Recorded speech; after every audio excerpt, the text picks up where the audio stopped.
Now the third type of solution based on the amount of solute.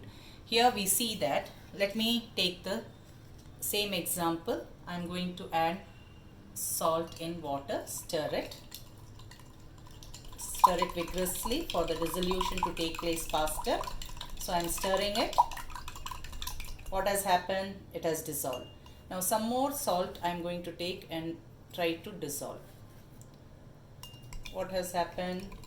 Again the salt has dissolved. Stir this vigorously. The turbiness shows that the salt is getting dissolved. So here we see that the salt has dissolved. So now this type of solutions we call it as unsaturated solution.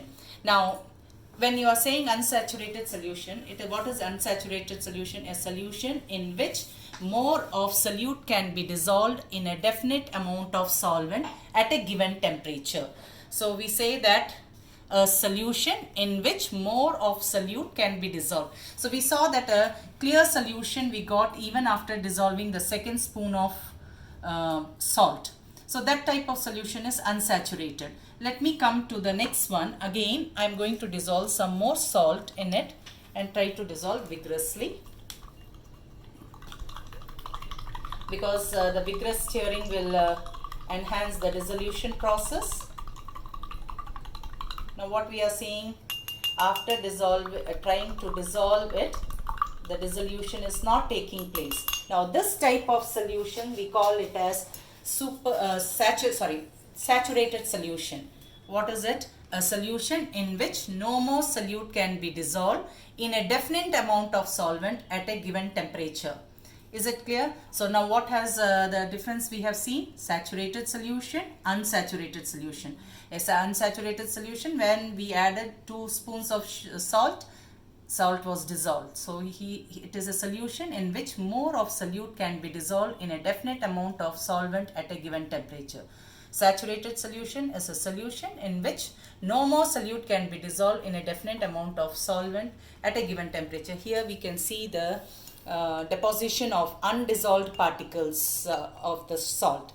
Now the next one, just we will differentiate between the saturated and unsaturated solution.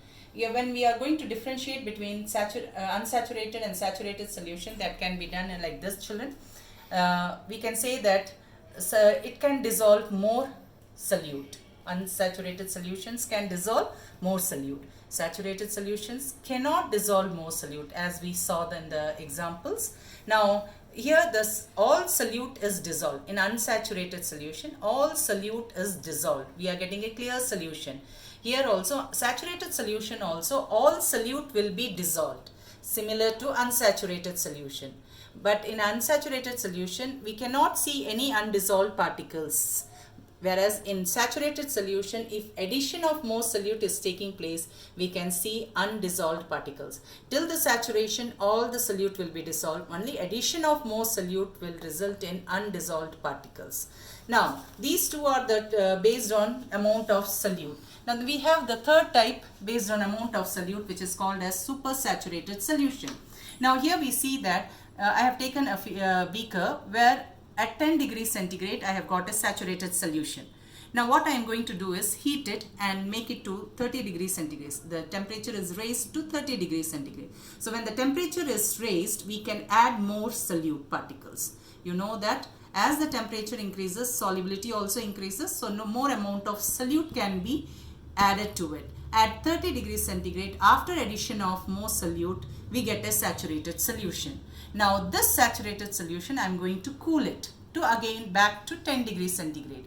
Now while cooling it to 10 degrees centigrade, if there is no precipitate formed, that is the solute does not precipitate, then we call it as supersaturated solution.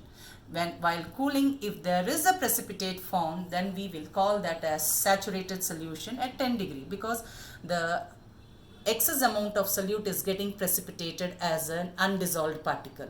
So when we have to define supersaturated solution, we can say a solution that contains more solute than the maximum amount of solute in a given amount of solvent at a particular temperature.